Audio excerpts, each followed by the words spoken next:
Hi, morning. Morning, and welcome back to another round of Still Connect webinar. I think there's someone speaking in the background. All right. So I'm Rocky and your host today to talk about steel and building related topic. All right. Before we start, as usual, if you have any questions, do ask it and then post it in the Q&A box on the side. Okay. So this is a sample of what you see on computer. If you are seeing us on your mobile phone, then this is how you do it. So yeah, it's a simple button. And for fellow architects and engineers, if you wish to claim your LAM CPD points or BM CPD hours, please stay through the entire webinar. I'll share the QR code and link of our survey form at the end of the webinar. And besides submitting the survey form, you'll also be asked to submit your LAM or BM membership number. Right, so let's start.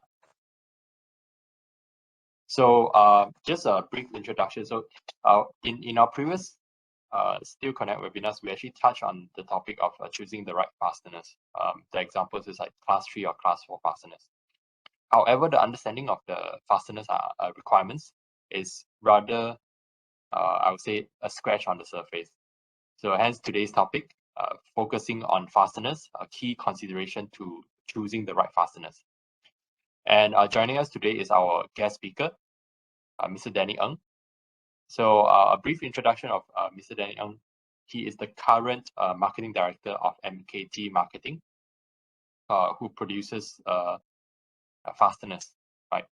And Mr. Danny has experienced over 30 years of experience in fasteners and steel industries. And he is also formerly the Vice President of Steel Wire Association Malaysia, and also the council member of Malaysia Steel Council, which is under the MITI department. So Mr. Danny will be giving an in-depth look into the fasteners typically used for roofing, and will be exploring the top criteria for effective fasteners, covering certifications, standards, coating methods, identification of the fastener, and down to the material types. Okay, so in securing a safer, of course, the whole thing is to make sure that you get the right fasteners so that you can actually secure your roof for a longer period of time. Right. So without further ado, I would like to hand over to Mr. Danny. Morning, Mr. Danny. Over to you. A very good morning, ladies and gentlemen. I'm Danny Ng. I'm the Marketing Director of MKT Marketing Sdn Bhd. We are the major fastener manufacturers, exporter and distributor in Malaysia and in ASEAN region since 1995. It's my pleasure today to share with you on how to select the right fastener for lightweight truss and roofing. Okay, first of all, I'd like to show you how we produce fastener. For your information, there are more than 15,000 types of fastener, common use fastener. Here we will concentrate on self-drilling roofing screw only. Okay, step one is head forming. It's a kind of cold forging just to form the head. The speed is around 200 to 350 pieces per minute. Step two is knife forming. It's also cold form, just to form the knife. This is a very important process for self-drillings to produce. Step three is a thread rolling process to form the threads. It's also a cold form with flat die rolling.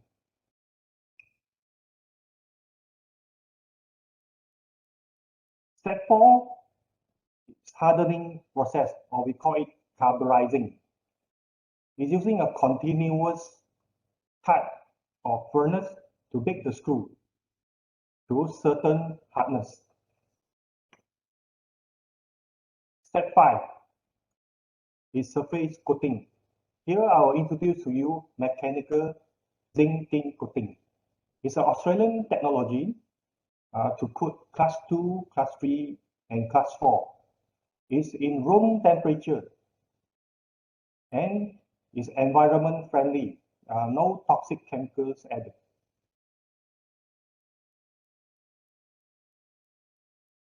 Step 6 is final QC inspection and testing. We will test on dimensions, torsional test, bending test, drilling speed test, corrosion sectional test, and also short spray test. If everything okay, QC accepted, the batch of screw will be packed and palletized, waiting for delivery and shipping. Okay, that's it for the fastener producing. Okay, there are hundreds of thousands type of fastener. Okay, there are some common type of fastener for various applications. As you can see here, for example, cell drilling screw, the end application will be for steel, for roofing, or for wood. Self-tapping screws is for steel, aluminium, furniture. Drywall screws for gypsum board and drywall. Chipboard screw is for wood and furniture, etc.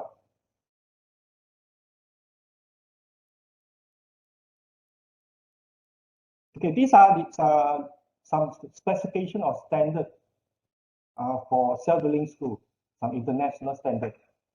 For example, US is ASTM J78, UK BS 7412, German DIN standard 7504.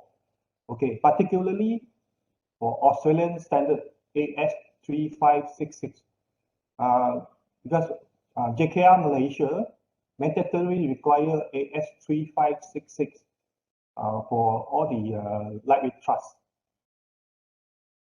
Japanese standard and ISO 15480. Okay, the bottom you can see the body diameter comparison. Because in US or in the UK, we use imperial, number 8, number 10, number 12, number 14. But in DIN standard or Japanese, we use metric as a body diameter.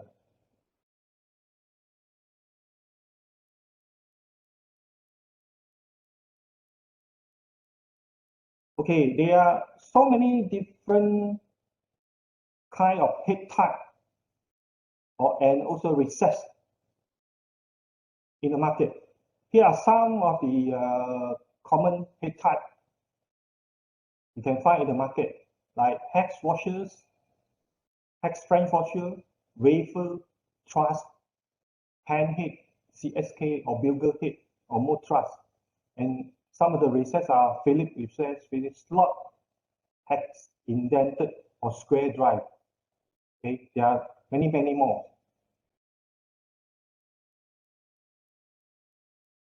Okay, how to select the right fastener? The application is metal to metal on steel roofing with steel trusses. We use self-drilling screw with a knife point. Okay, this is very commonly in the market for roofing and steel trusses. Metal to timber. Nowadays, less timber trusses, but still there are some metal to timber. We will use TD screw, we call it TD screw, type 17 with thread cutting end here.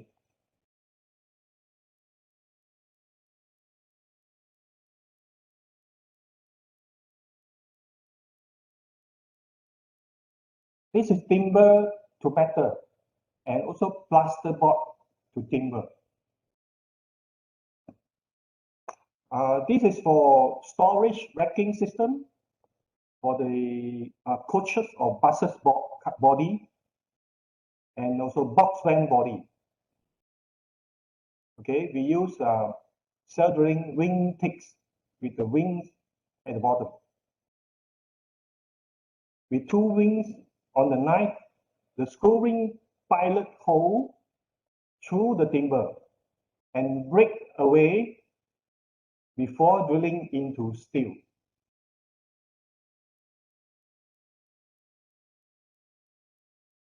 Plasterboard to timber. We use drywall screw, cross-thread. Polycarbonate to metal. We use cell drilling screw with ear wings. This is a special screw with the ear wings.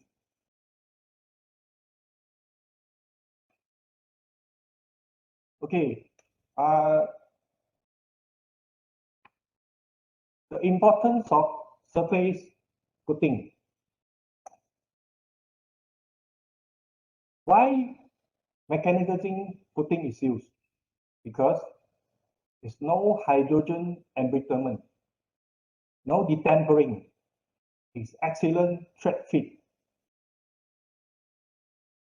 No need to change nut after plating like hot dip galvanized.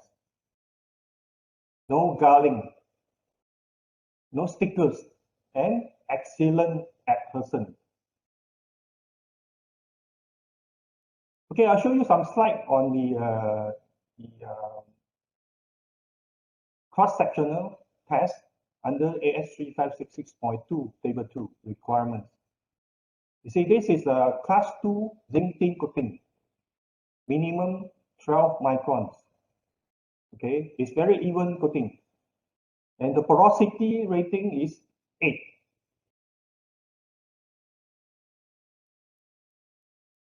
This slide is cross-section test, Class 3 zinc tin coating. Okay, it's 70% zinc, 30% of tin. Minimum 25 microns. And the porosity rating is 9. Okay, it's a very solid coating. This slide shows that it's a cross-section test, Class 4 zinc tin coating. Minimum 45 microns. And the porosity rating is 9.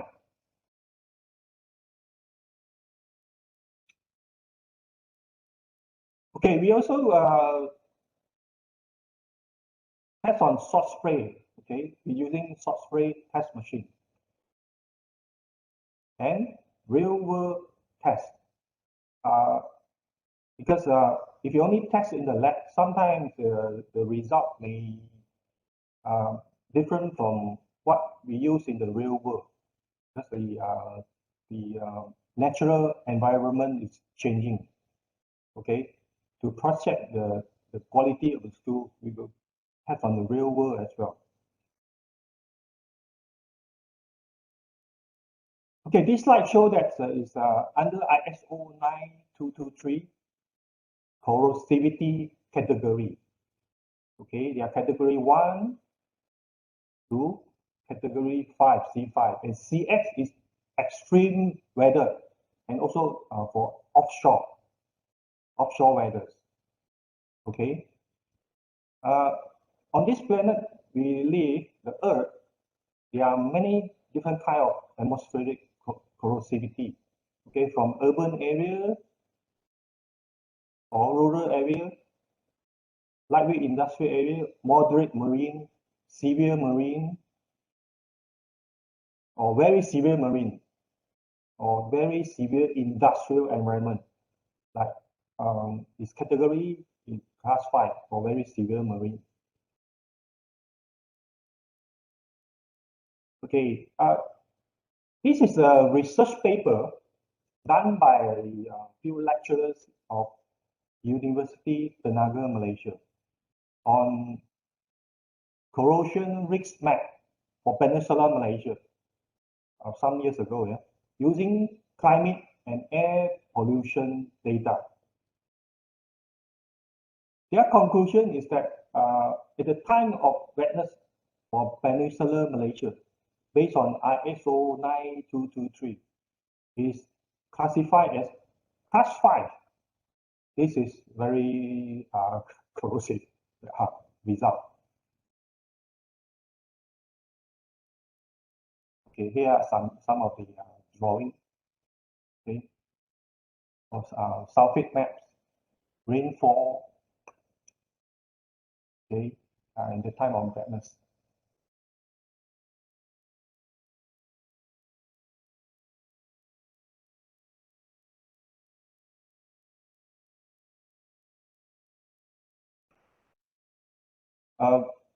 Because unlike in Australia, we don't have a official corrosion risk spec for Malaysia for our reference.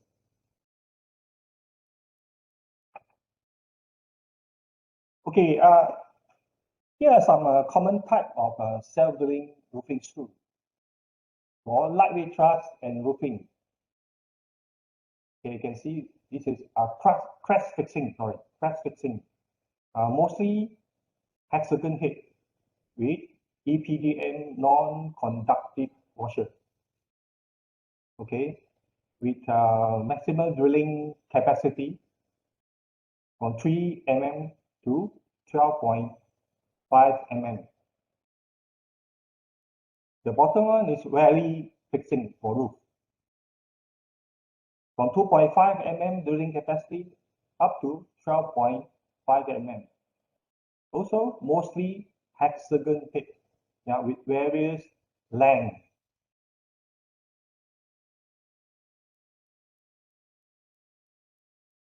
These are drilling screw for fixing to steel purlin.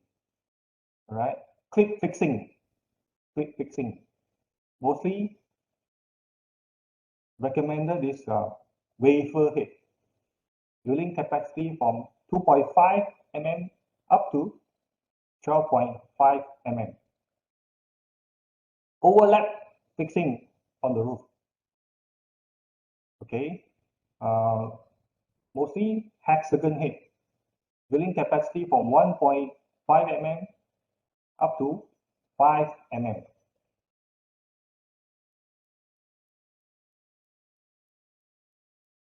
Right. Drilling through to fixing to timber purlin, crack fixing or valley fixing. Okay. Recommend you to use the PD type of screw, type 17, with knife cutting end. Thread cutting end. Mostly hex head. And drilling through to fixing on lightweight steel trusses. This is the most common one for roofing. They are just a few sizes to use, like 516, 520, and 620. And the bottom one is drilling screw for polycarbonate or fiberglass roofing. You can see the gears under the head for polycarbonate. Okay, here is a designation for screw. Okay. You see the entry is the mechanical zinc coating class 3.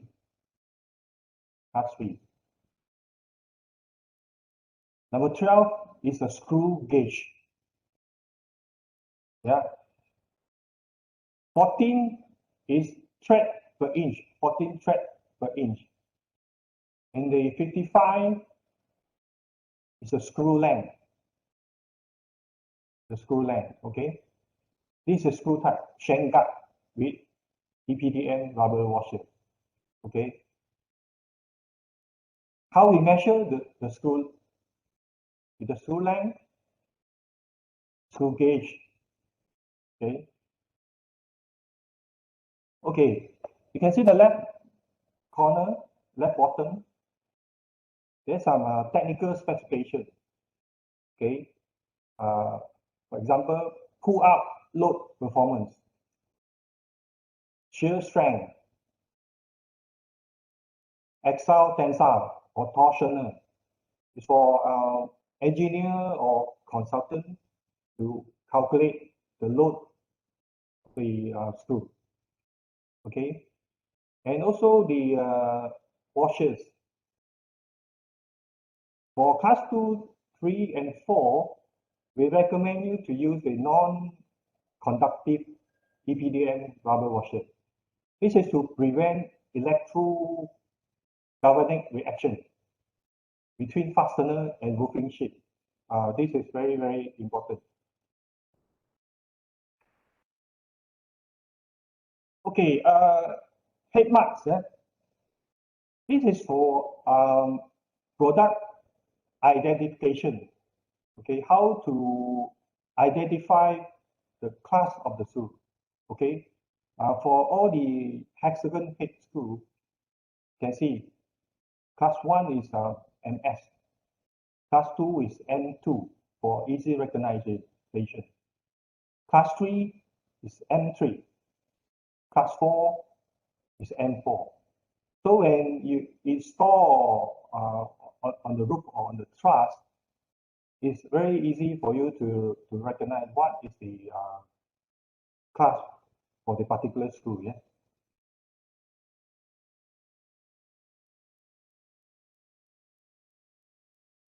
These are some drilling screw for roofing, various types of roofing design.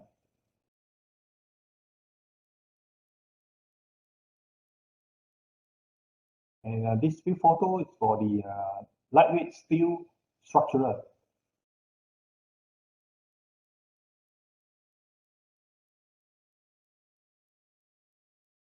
And these are some screw for IBS, industrial building system, particularly for enduro frame system.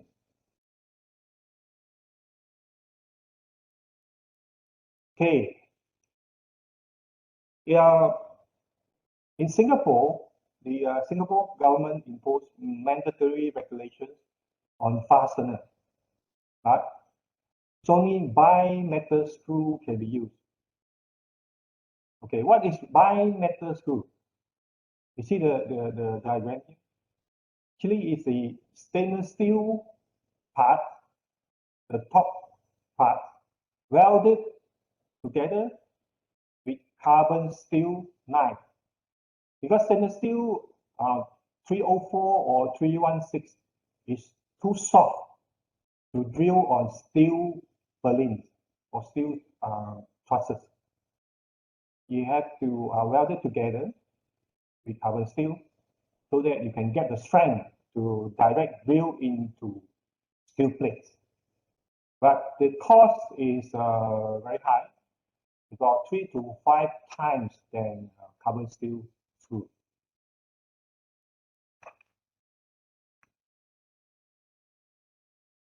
Okay, here I'll share with you some real-world tests done by our associate in Taiwan. Okay, the location is in Kenting. If you've been to Taiwan, you know it's the southern part of Taiwan. Okay, the environment corrosivity category 5, and the testing duration is 51 months. 51 months, more than 4 years. By the coast.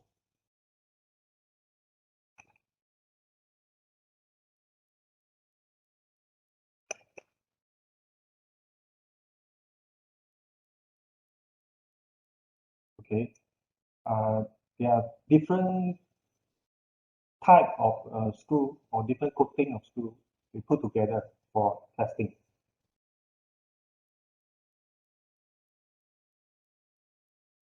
Okay, you see here. Okay, this is mechanical zinc tint coating for 3,000 hours short spray test for the category 5 and CX extreme weather. Okay, after 51 months, there's no corrosion at all. no corrosion at all. Okay, this is XP grade. Yeah, 3000 hours source rated. And this is stainless steel 304 bimetal. That's why I mentioned about bimetal. It's welded together. So you see the head, no rusty. Okay, the head no rusty, but the body already rusted. The body already rusted. Okay, and the right side is stainless steel 410 with carbon content, yeah, hardened, so that it can drill into steel. The head and the body already rusted.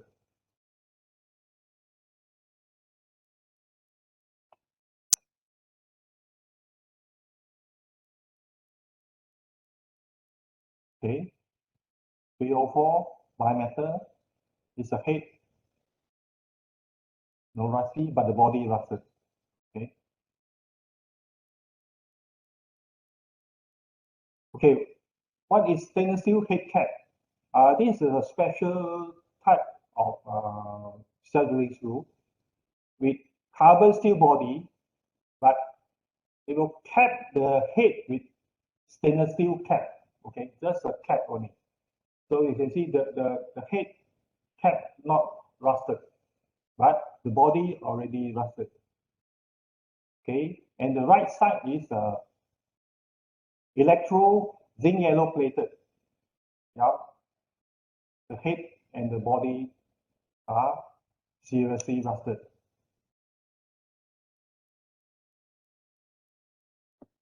Okay, this is a comparison table for functions and corrosion resistance for all kind of cell drilling screw. Okay, you take a look here. This C5 corrosion is that's how I show you the source rate test 3000 hours. Okay, the others will be stainless steel 304, 316, bimetal, 410 stainless steel, and stainless steel cap. Also with the class 1 zinc plated. We take a look on the anti-rust capacity. Okay, the mechanical zinc tin is excellent. Okay, compared to the others. Service life for mechanical zinc tin is particularly long. Okay, compared to even stainless steel or the class 1 electro zinc plated. And for future maintenance cost is low. Yeah, for mechanical zinc tin. Right. Okay, that's all for my presentation. Thank you and stay safe. Back to you, Rocky. All right. Thanks, Mr. Danny, for the presentation. So the next session will be having a dialogue session. So these are mainly questions that I myself have for fasteners and will be posted to Mr. Danny. And of course, if you have your questions, do drop it in the Q&A box. Yeah, so that we will get to that later on. Okay, so my first question, Mr. Danny, is actually in our previous Still Connect webinar, we actually learned that proximity to marine and also industrial environment can actually influence the lifespan of a building material, right? So fastener is no exception, and based on what you have shown earlier, those outdoor case studies. So from this perspective, may I know, is there a guideline to fastener selection according to different environment? And also, what is the expected service life different class of fasteners? Hi, wait, you are muted. Oh yeah, I can hear you. Okay, thank you, Rocky. Okay, in Malaysia, as I mentioned just now, we don't have the corrosion risk map here. Unlike in Australia, you have a very clear official corrosion risk map so that you can easily know. For example, if you are in Melbourne, okay, which area of Melbourne, you can see that particular area is category 4 or category 5, so that we can give the suitable recommendation of screw class to customer. Okay, in Malaysia, I can say that I think 90% of the cases we don't know where the customer use the screw unless they ask before they orders. Okay, then we have to know the location. By our experience, we will tell them, okay, which particular class of screw or type of screw to use. Okay, we are facing some difficulties to get those information from customer. Uh, Sad to say that some of the customers may not share with us, but we try our best to get those information. Okay, according to our experience, to give the suitable advice. Okay, to select the, the right screw. Thank you. So, meaning to say the type of I think what in general, what kind of fasteners would you recommend for, say, industrial or marine environment? If let's say it's used to lock down the roofing sheets. Yes, yes. For example, like if you are in category 4 environment or category 5 environment, we will recommend you to use at least class 4, coating screw. Okay. Mm. If like in a rural area or inland or light industrial, you can use the class 2. Okay, class 2. Yes, this is the table one. Okay.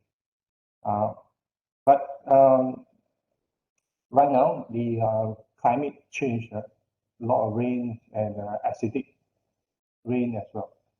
So that I think most of the area will require minimum class 3 for outdoor exposed, for outdoor like the roofing. Okay, to save the future cost. Thank you. Yeah. Yeah. Thanks, Danny. Yeah. So I think all the while we have been communicating that class 3 fasteners is a bare minimum if let's say you use it for outdoor, and Yep. class 4 if let's say you are using it in the more corrosive environment.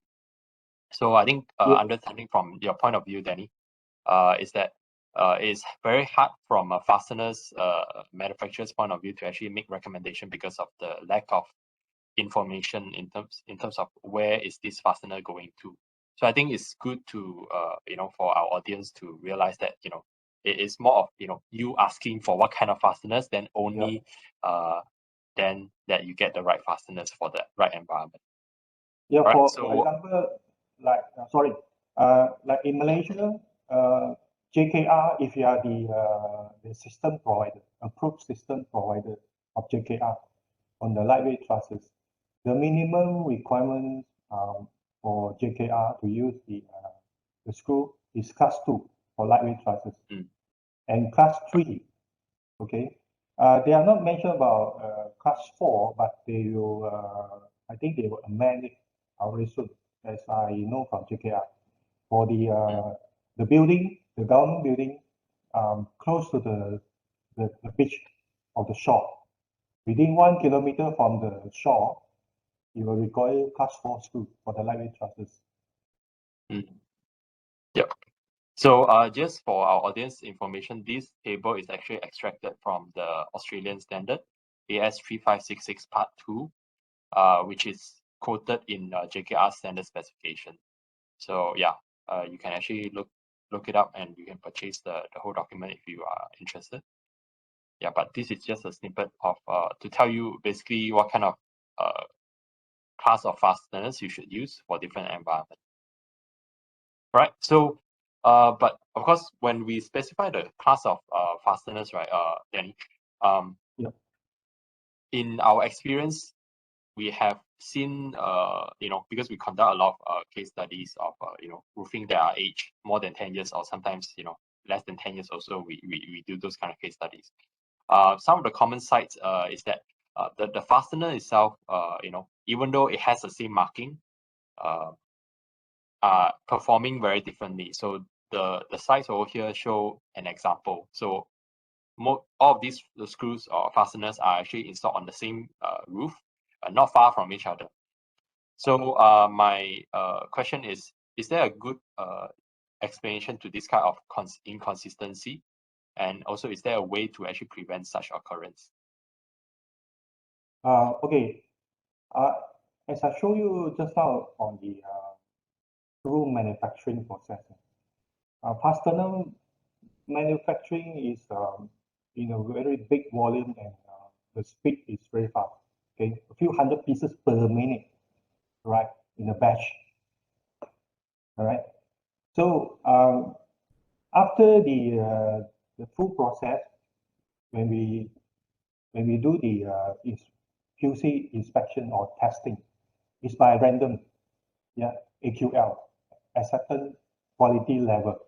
For example, like 100 pieces, we take the sample and test it. Okay. If maybe if one pieces fail, we will still accept under condition. If two pieces fail, okay, it will be quarantine or scrap it. All right, it's by random AQL, and particularly for this mechanical zinc tin coating. Okay, we put into barrel and tamper it for maybe 1, 2, 3 hours, depend on the coating class, right? Because of the surface porosity is high, okay, minimum about 8, like class 3, class 4, and go up to rating 9. It's a very solid coating, very solid coating. So the inconsistent performance is very rare to see this on mechanical zinc tin coating. All right. So does it mean that because when we were preparing for this topic, also you mentioned that aside from mechanically plated zinc tin, there are also various other types of so-called coating types Yes. for fasteners. So does it mean that aside from mechanical zinc tin, the others, maybe electroplated, might have inconsistent performance because of certain nature of the coating? Yes, yes, you are right. Mechanical zinc tin is a kind of, we call it metallic coating. It's a metallic coating. Like previously, if you buy the Proton car, they will ask you, you want the metallic color or uh, not non-metallic color. Okay, metallic color means when we do the coating, we use metal powder. Okay, it will stick. The adhesion with the base steel is very good. It's become part of the fastener already. It's not like paint based. Okay, others are like what we call rusted coating or matte coating, or there are so many brand names coating. Most of them are paint based coating. It's not metallic coating. Okay, the the the advantage of mechanical zinc tin is that it's a metallic based coating. Okay, so it will like become a part of the screw already. So even you scratch it, the surface, it doesn't harm the performance or reduce the performance of the screw. Like class 3, minimum is 25 micron. Okay, after destructive or after you drill on the roof, okay, the scratches is about, I think, 2, 3 micron. It doesn't affect the actual performance of the corrosivity. All right. Thank Yeah. you. On that topic itself, meaning there are more than one type of coating for, say, class 3 fasteners, right? And this one again is extracted from the Australian standard AS3566 Part 2. So I think, Danny, what you mentioned is that for, say, class 3 fasteners, as what you can see from here, there are different types of coating, right? And what you're saying is that metallic coating or mechanically plated zinc tin coating or mechanically plated zinc coating has better adhesion compared to the other types of coating mechanism or coating type. And in a way, I think I remember you mentioned that the key differentiating part is where after you screw or fasten down the fastener, that is where we will check also. You will check also whether the coating itself is removed or not. And mechanically plated coating tends to be removed less compared to say, for example, hot dip galvanized coating or electroplated coating. Is that correct? Yeah. Okay. In AS3566, table 2,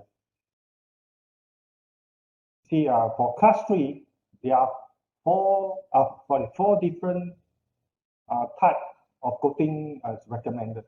Electroplated zinc, 98% zinc, 30 micron. You see the thickness. Okay. If you use this method, it's very, very costly on electro zinc process. Yeah. To get 30 micron, you need about a few hours to for the coating process. Very costly. I think easily a few ringgit per kilo coating cost. It's not recommended. Secondly, for the hot dip galvanized,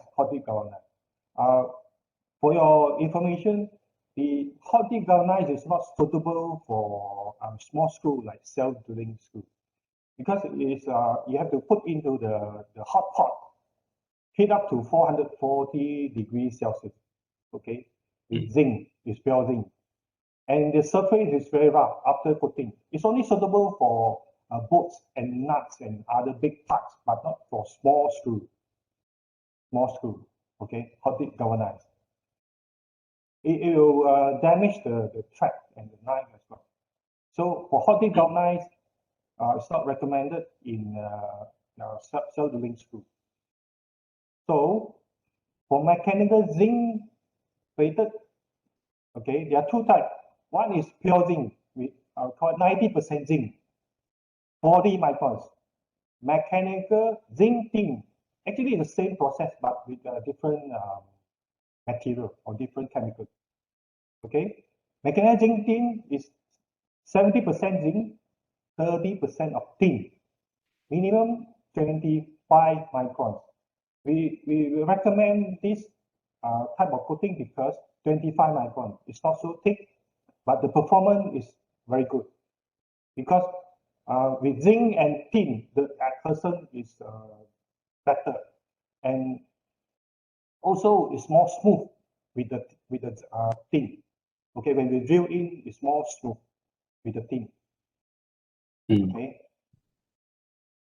So okay, so here is where when you say electroplated zinc class 3 fastener is actually not cost effective, and hot dip galvanized class 3 fastener is not very suitable because of the small threads, right? So it's not very, it will actually damage, also called make the thread very coarse, so hard for people to drill in. So naturally, I don't I think when it comes to electroplated or hot dip galvanized, it won't be class 3 in the market because it's much more cost effective for people to use mechanically plated, right? So can I assume that in the market, when people are buying electroplated, most of it will be coming from class 1 or class 2 fasteners? Only class 1. Oh, okay. Only class 1. So commonly in the market, class 1 electro zinc, the coating thickness will be around maybe 3 to 5 microns only. Okay, some cases we coat up to maybe 8 to 10 microns, but it's very costly. The plating cost is high, but the performance compared to mechanical zinc is far behind. Right. So over here on this table, right? Just now we talk about quality control, and you mentioned that the test itself needs to pass the so-called accepted quality level or AQL, Yeah. right? So I think over here the key factors would be the metallic coating thickness as well as the porosity. Is that Yeah. correct? Yes. Okay. Yes. So From microscopic, the sectional mhm. microscopic image, you can see the how the surface looks like. It's very even coating and it's very solid. Okay, it's very solid. Yeah, I think I have a So picture for that. Yeah. Yeah. So what you are doing is basically you are measuring those flat surface on the crown, the fastener's crown, and just now you shared the photo of the testing in your lab. So basically, what you are doing is that you're cutting the cross sectional of the fastener and then you're measuring it by thickness. Yes. Yeah. So yeah. So just for our audience knowledge, so fasteners are actually tested, by batch and also based on the so-called the AQL level lah.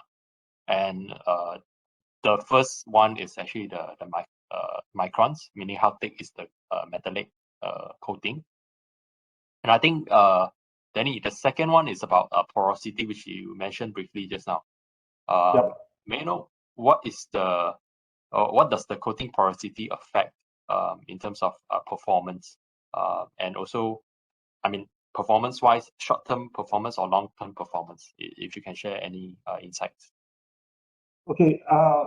Like mechanical zinc tin class 2, the porosity we can get is 8. 8 rating is 8. Yeah. Or 9. Or 9. We can't get 10. 10 is perfect. It's almost impossible to get 10 on the coating process. 8 or 9 is very, very superior, good already. Okay. For the audience, you see like 2 or 4 or 6, all the black holes, it means the surface is not solid or intact. Okay. When the fastener meet waters and oxygen, okay, it will start corrode from this area. The black, it will come in. It will start white rust. Then sometime later, it will get red rust. You see? Okay, you see the 8 or 10 is very solid. Yeah, less black hole. It means the surface is very good. Okay, the lifetime will be longer. Okay, so it affects Sorry, Rati. The mechanical zinc process, just brief you a little bit. We put all the screw chemicals, metal powder into a barrel, like a cement mixer barrel. Okay, just tumbling it for maybe a few hours, depending on the coating class. So during the tumbling process, we put in some substances to knock on the metal powder onto the surface. All right, yeah. It's different from electrolysis, the electroplated. It's cathode anode, just bring over on it. But there's not impact on the surface. In mechanical zinc tin, we knock on the surface. So you can see it's a very solid surface. Yep, solid surface. That's why it can last longer. Okay. Yeah. Yeah. So in short, the porosity itself will affect how the coating protects so-called the carbon steel fasteners, and higher porosity naturally means I think longer lasting. Lifetime will longer, yes. Okay. Yeah.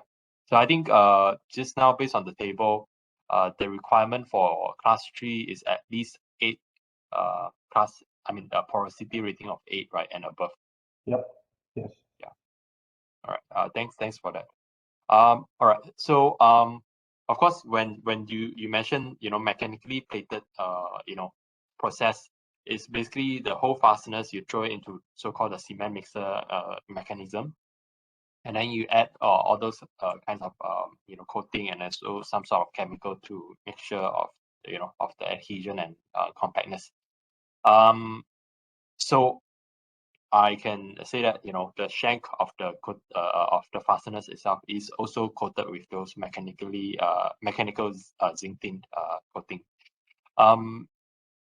But when earlier before this topic, my understanding was that when the fastener drill through the so-called the roofing sheets, right?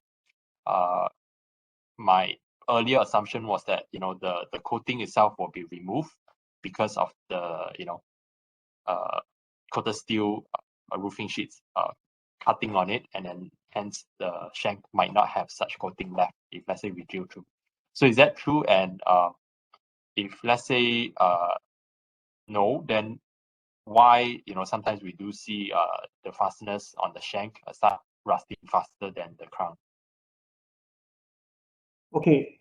For the shank, okay, there are many different type of design on the shank. Some are full thread. Yeah. This type is we call it shank guard. Okay, part of the screw under the head is no thread, without thread, yeah, without thread. Yeah. Okay, just for your information, um, the design of the screw, the outer diameter of the thread, yeah, is slightly bigger than the body diameter, the unthread part. Mm. It means the thread diameter is slightly bigger than the unthread part. So when we drill into the steel sheet, okay, the unthreaded body, it can go through very smoothly. All right. Okay. So this Uh, part will not be removed lah, the coating. yeah. Some, but it depends on the drilling. How to say, the installer technique. Okay. Sometimes when the installer drill in, scratches may happen too on top of here. Okay, it may happen too. But for mechanizing thin coating, like minimum class 2 or class 3, the coating thickness is very thick. Minimum 12 microns up to 45 microns for class 4. So the scratches actually doesn't affect the performance of the screw. Yeah. Only like class 1 electro zinc plated. Okay. It's a very thin coating only, just 3 or 5 microns coating. Okay, when we drill in, yeah, it's true. Sometimes it will scratch the surface and it will start corrode very fast. Mm. Also, as I understand it, aside from the fasteners factor, also, if let's say the shank itself is exposed to so-called those humidity and also external weathering factor, then it will actually accelerate the corrosion compared to the crown, right? Yeah. Yeah. So these are some of examples that I've seen before. Mhm. I think the crown itself was still intact. It's just that the shank itself is removed because I think maybe near the sea or internally there's certain corrosivity activities. Yeah. Yeah. It depends on the different kind of environment. Even though if in-house, like some of the factory, they may produce some different kind of product which are highly corrosivity. Okay, for indoor. That's why it will happen like this. Yeah, the screw already highly corroded. Yeah, corrosive. Mm. Mm. Right. So on that same scenario of a corrosive environment. So of course, just now you briefly covered the stainless steel fasteners, and what you mentioned is a reference to Singapore, right? So Singapore has made sure that they put it into requirements that fasteners used for cladding, external cladding should be stainless steel grade. So just now you mentioned that for stainless steel grade, it's not entirely stainless steel.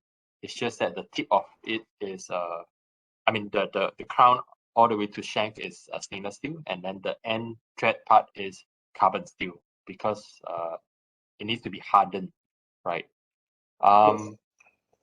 Yeah. So on that front, solid stainless steel fastener, is not feasible because of mechanical requirement, right? It's softer Yes. and also it's not that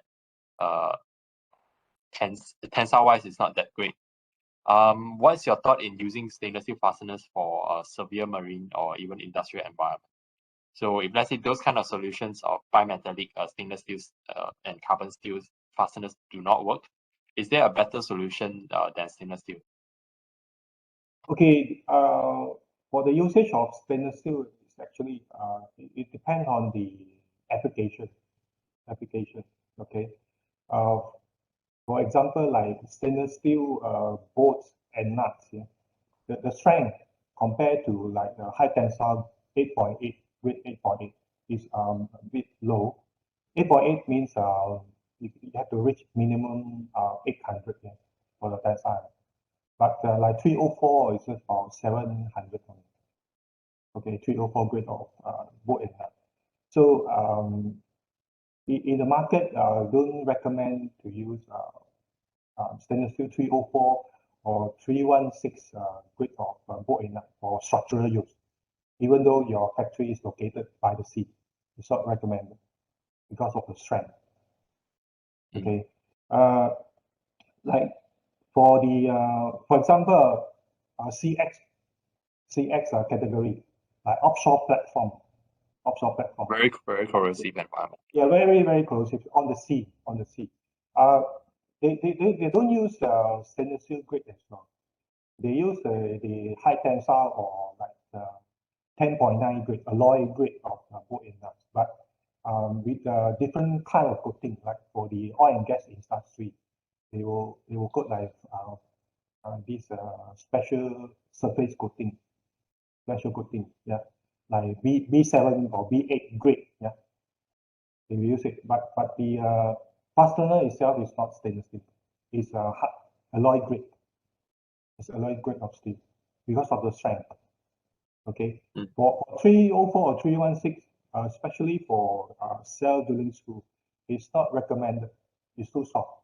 It can for 316 grade, it can only drill into accurate shape, accurate, yeah, or thin gauge of aluminum, less than 1 millimeter aluminum, you can drill in. Okay, because aluminum is soft. Steel sheet, very thin gauge, okay, but not more than point 0.4 or 0.5 mm. Yeah, for 304 and 316. That's why we prefer or recommended to use a carbon steel grade, but with better surface coating to Mm. overcome this issue. Yeah. Yeah, just now in your slide also you mentioned I saw a note of class 5, which when we were preparing for this topic you also mentioned that it is class higher than class 4, even though it's not specified in AS3566 standard. But you mentioned that there are coating technology out there that can last even longer than class 4 in a certain scenario, right? Uh, yes, this is a latest technology because our expertise is from Australia. We have a principal in Melbourne, Australia. Okay, they are supplying these are so-called class 5 grade of coating in Australian market for the past, I think, 6 or 7 years already. Okay, and we have an associate company in Taiwan as well. They are also doing this class 5. Although class 5 is not put into AS3566.2 yet, okay, but the market already accepted this. The minimum source rate test can reach a minimum 3,000 hours. It's very superior quality, very superior quality. for maybe like category 4, 5 environment, even though for CX environment. Okay, you see the real world test after 4 years by the sea, still no red pass at all. It's proven that this type of coating is very good for extreme environment.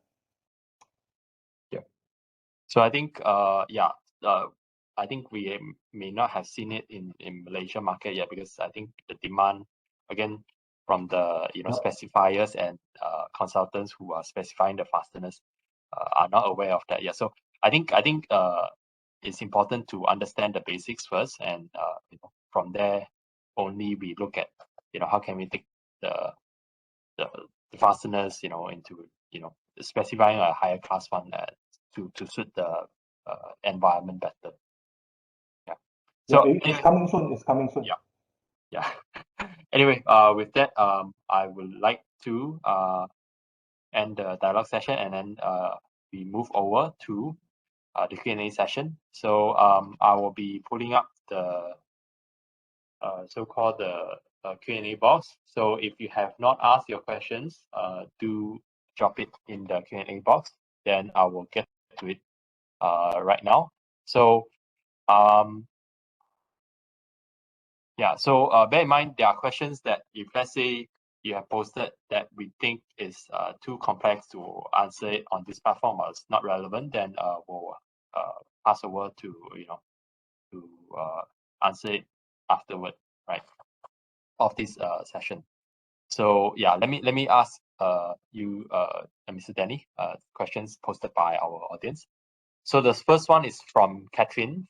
So her question is, what type of screw is used for FRP, right? So FRP, if I interpret it correctly, is the fiberglass panel, right?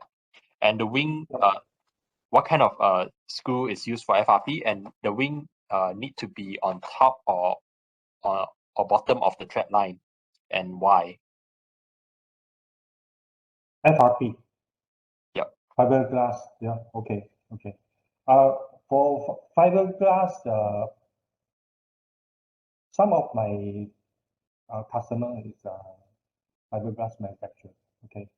For fiberglass, you can use the wing tips at the bottom. Okay. The ear wing is mainly for polycarbonate. Yeah. So that the polycarbonate will not break off. Right? Will not break off. Okay. With the bottom wing tips will do. Oh, okay.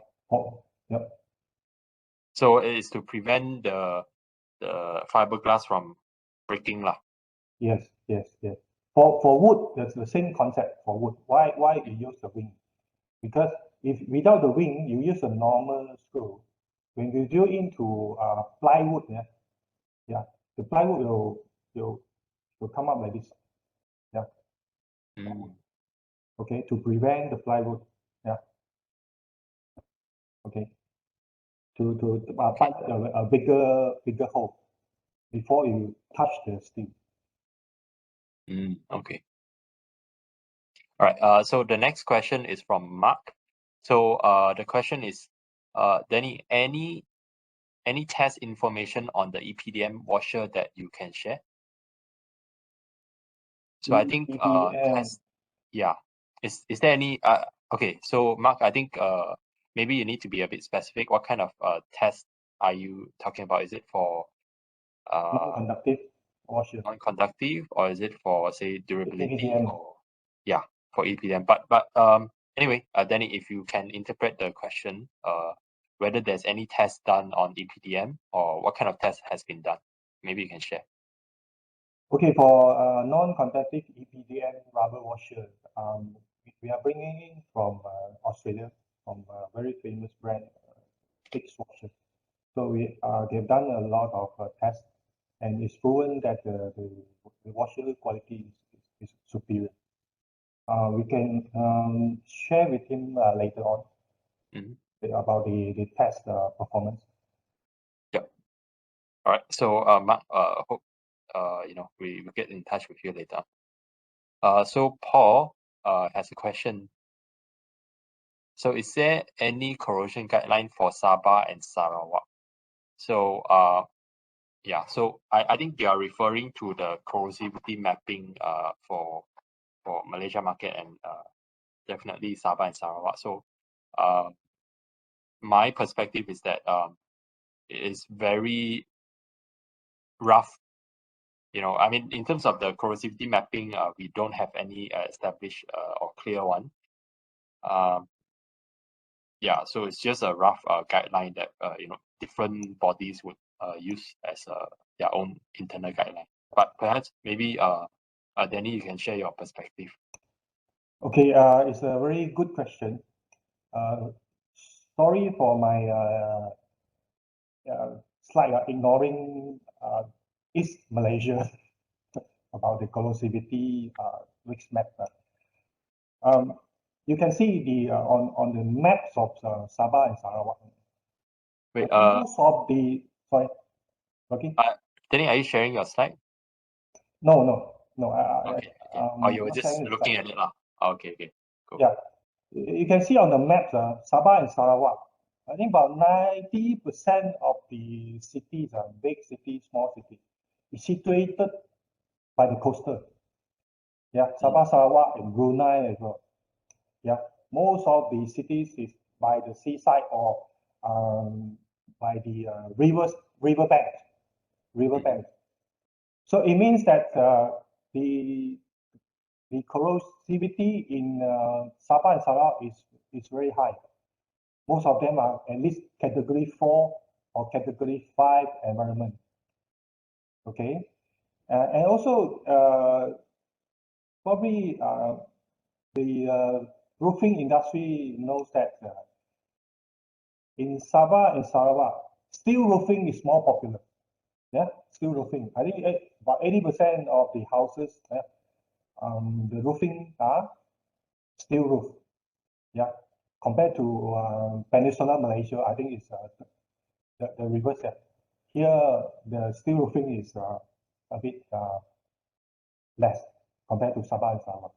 So the demand for class 2, 3, 4 fastener in East Malaysia is getting more and more because of this issue, and the awareness is getting higher now. So for most of the city, recommend you at least class 3 or class 4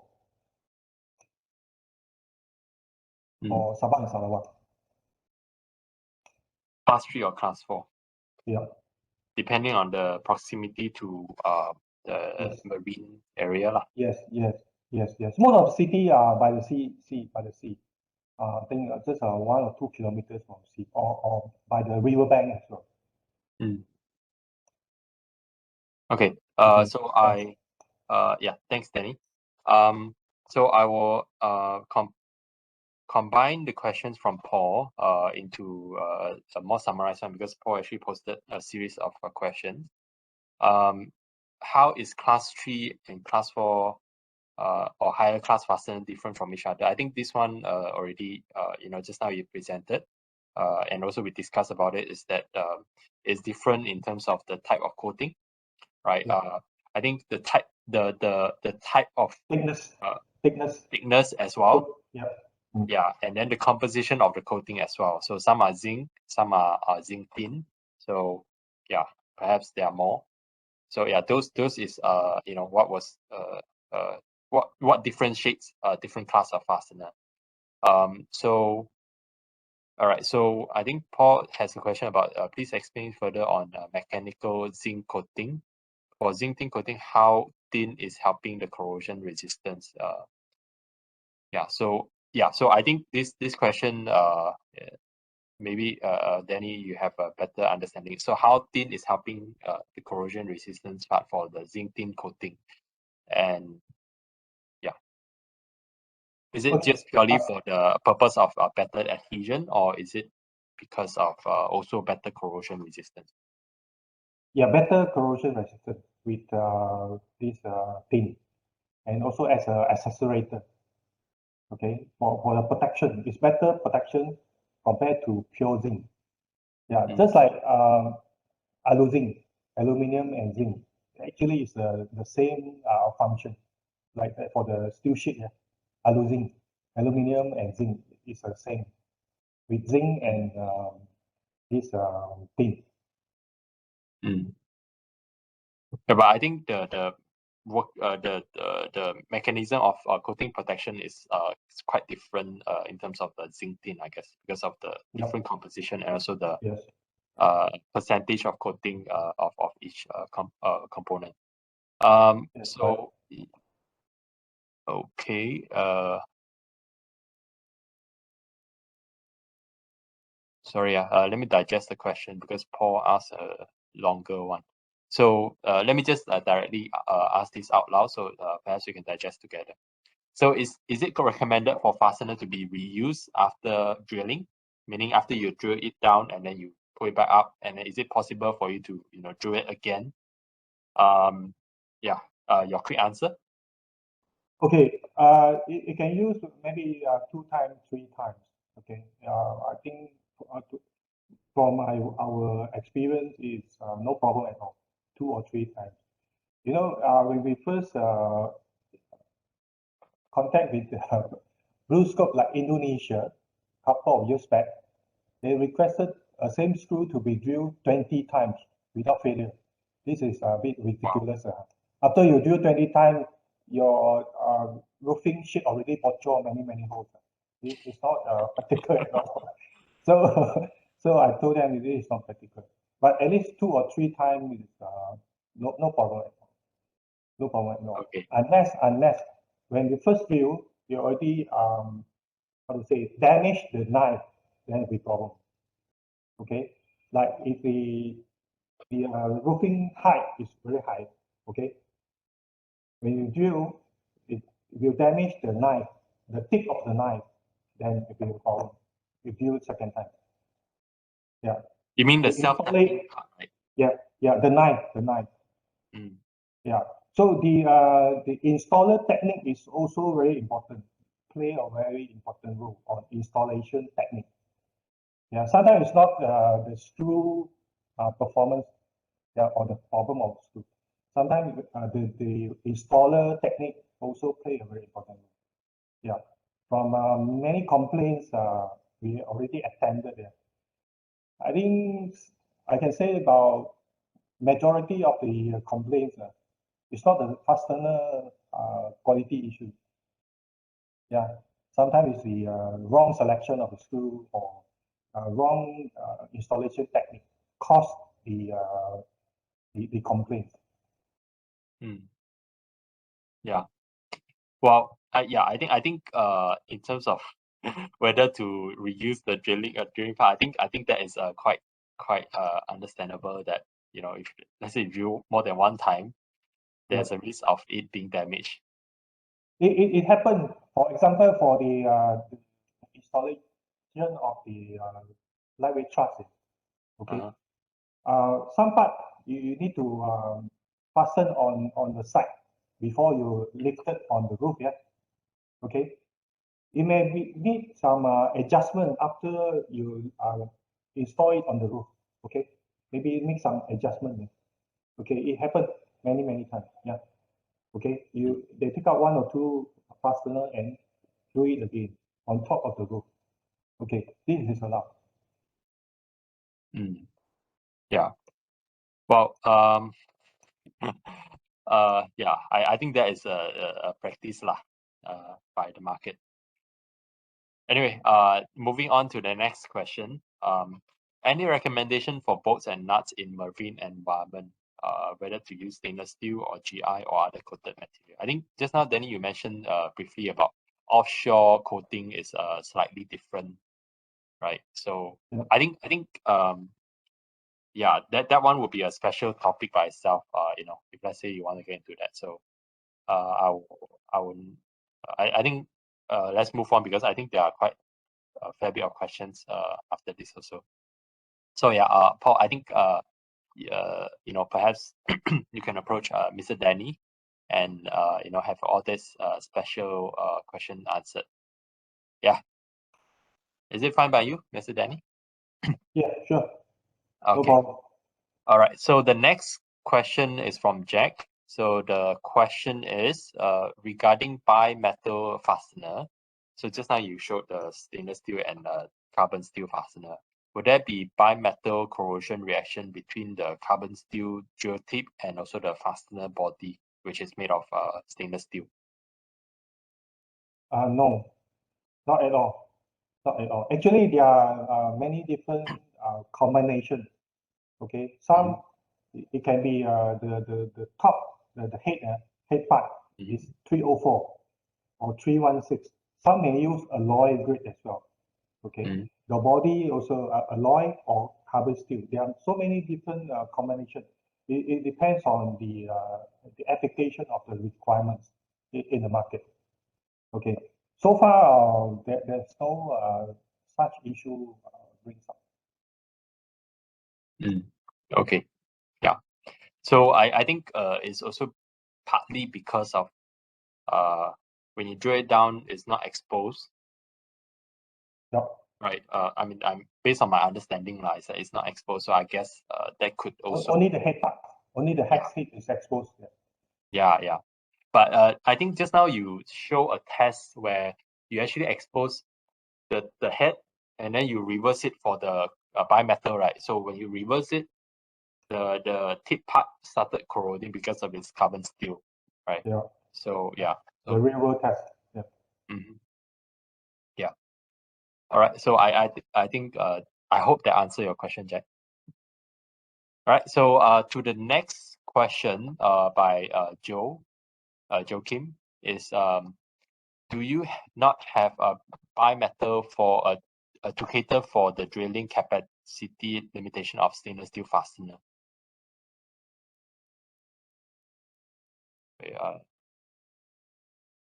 Yeah. So let me just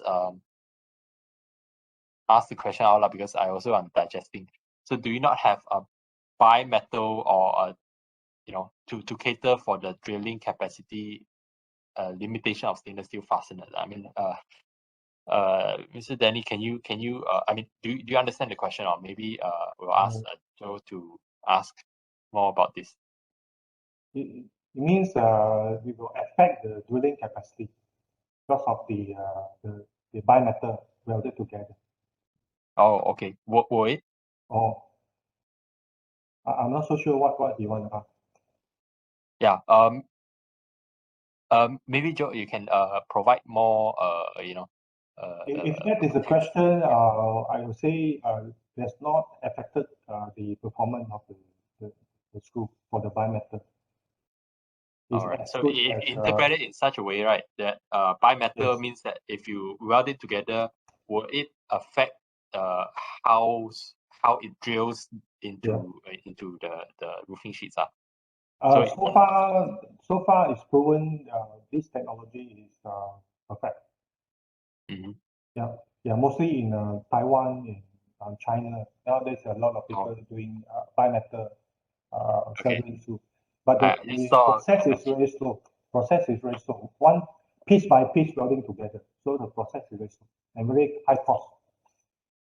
Yeah, I just saw a comment from Joe. Please disregard the question on the drilling capacity. Yeah. Okay. Anyway, yeah, let's move on to the next question. Can you also provide a pull-over performance of the different washers and fixing on different sheets metal thickness? Sorry, come again. Okay, can you provide pull-over performances of the different washers and fixings on different sheet metal thickness? I think pull over. Do you mean? I think Joe, you mean a pull up? Pull out or pull up load. Yeah, I mean, Pull out load. let's just assume pull up first before Joe correct us. Yeah. Okay. Is there any? Yeah. It's very complicated because it depends on the the screw diameter, the length as well, and also the sheet thickness as well. So we have a long list for different how to say the combination. Okay, 1 mm plus 1 mm is one test. Yeah. Maybe 1.5 is a test. 2 plus 2 is the test. 2 plus 3 is the test. Okay, they have different performance.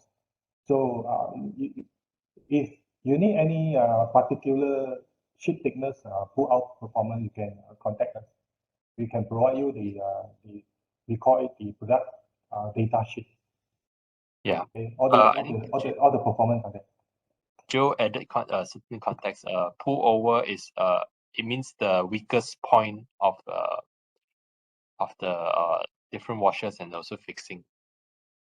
So I guess the understanding is that how do you actually look for the weakest point of different washers and also fixings in different sheet metal thickness.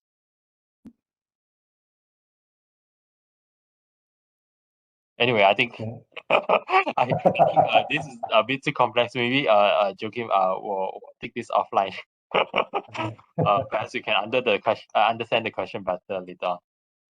Anyway, so moving on to the next question is we have a couple of questions left. So anyway, just a reminder for those who are in rush to leave, so you can actually fill up the survey form posted in the chat box by Clarence. So yeah, but for those who are interested to stay on, we'll be ending this after this couple of questions. Yeah. So the next question, Danny, is about okay, so it's about the white capping underneath the stainless steel fastener head. So it means the insulation washer lah, the EP, so-called the EPDM, right? If you can call it that. What type of material should it be? Should it only be EPDM or what kind of specification? And how long can it perform under high temperature? Will it become will it crack like plastic? So I think it refers to the EPDM lah. Okay. The EPDM actually is a kind of this we call it a material. It's a kind of rubber EPDM. This wording is the quality already. Okay. So far it can last for at least 10 years, at least 10 years under our climate, the tropical climate, like maybe 30 over to 40 degrees Celsius. Okay, it can last at least 10, 15 years, no issue at all on the roof.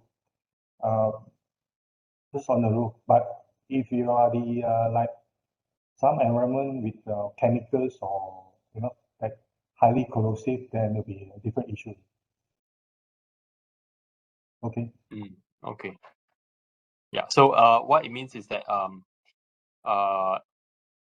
I think when you are using it in conjunction with the stainless steel fasteners, so EPDM itself, just now you mentioned the technical word non-conductive, is it? Non-conductive, yes, yes. To isolate the galvanic reaction. Okay. So it's commonly used even for class 3 fasteners or class 4 fasteners, is it? Yeah. But come back to the question. It's also depend on the installation technique. All right. Sometimes the installer they drill it very hard. We call it overdriven. Okay, it will make the washer flatten when you drill on the roof sheet. Then it will damage the performance. Okay, so the drilling technique also is play a very important role. Yeah.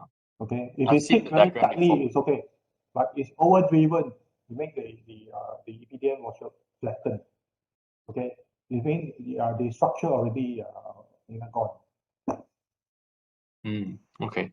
So in terms of performance, it means it will affect which aspect of the performance? Would it affect the non-conductive performance of it, or yeah, yes, also? Yes, and maybe sometimes the water leaking. Okay. All right. So the last question is from Paul. How to differentiate different classes of fasteners using naked eye without marking? So yeah, perhaps this is a challenge. Maybe Danny, can you share a bit of perspective? Okay, this is why we produce different head marks for different quality of the grade for easy identifications. Yeah, this is very challenging. Yeah, because there are so many sizes. Okay, we have hundreds of sizes, but with class 2, class 3, class 4 coating, we have to stock so many. Okay, but for easy identification, we insist that the head mark is very, very important. Yeah, because I did got some comment or complaints from JKR HQ.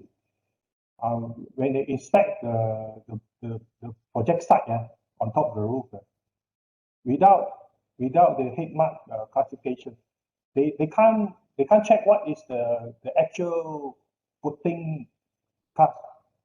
Yeah, that particular screw. Yeah, the only way is to you have to take it out and send to the lab for testing. So it doesn't make sense, right? Yeah. Yeah. Yeah, if you have the head mark identification, it's very easy.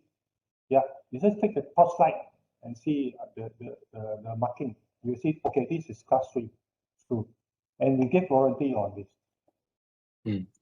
Uh, okay. So I do empathize on Paul's question whereby sometimes I think, I mean, because I don't think, you know, there's only one producer of fasteners, right? There are many producers, right? So some producers might not have a very distinct marking. So what's your recommendation on when we find those you know, on our project site perhaps, or rusting ones? Then how should we actually deal with it? Yep. Before I can say before you send to lab for testing, you can't tell what is the coating quality. Yeah, just by your eyes, you can't rectify what is the coating rate of that particular screw. Yeah. This is very Okay, challenging. I do, yeah, I do understand the challenge because I think for coated steel it's the same. You can't really Yeah. look at the Yes. coating and then tell us, okay, is this a good coating or is it a bad coating? Yes. And it's even Correct. more challenging for the color, which we covered previously. So I think Yes. the Correct. best way is to safeguard your investors or your own project or building. I think in your specification, try to make it much more you know, specific. Yeah. So I think the informations that Danny has presented today, I believe it will be very, very helpful to you know, address those issues. Yeah. So okay. So I give this last chance because I think Joachim actually posted the explanation of pull over and pull up. Pull over, I believe, based on his explanation, is I think the shear. Basically, if Yeah. let's say there are expansion of you know, roofing sheets or whatever. I remember you mentioned about it also. Yes. Sure So off. Yeah. Sure off. yeah, shear off. So Yes. how I mean, do you have any tests or any data for it? Right. What Yes. kind of Yes. diameter should be used? Yeah. Also, it's many thickness combination. Okay, we have so many different thickness combination of the shear off load test. Okay, we can provide later after this show. Mm. Okay, shear off and also pull out as well.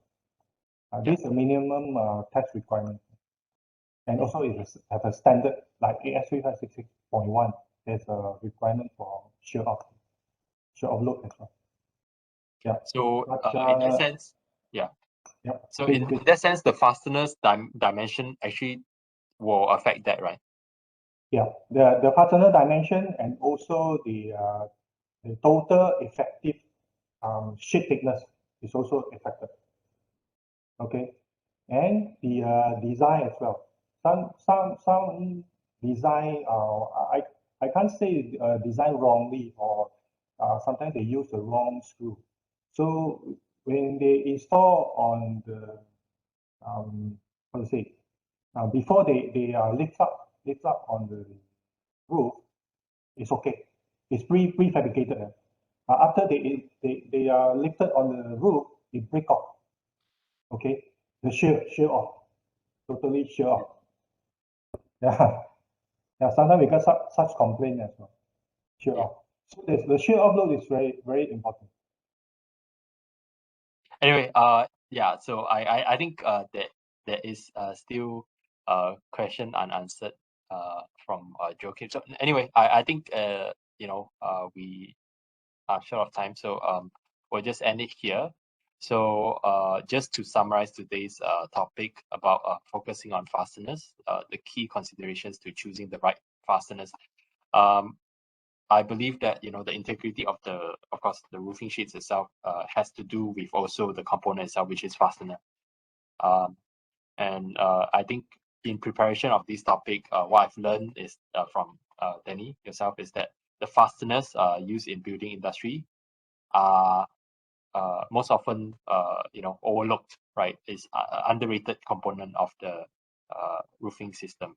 So I think from today's discussion, I believe one thing that we can take away is that the specification of fasteners can be further strengthened, right?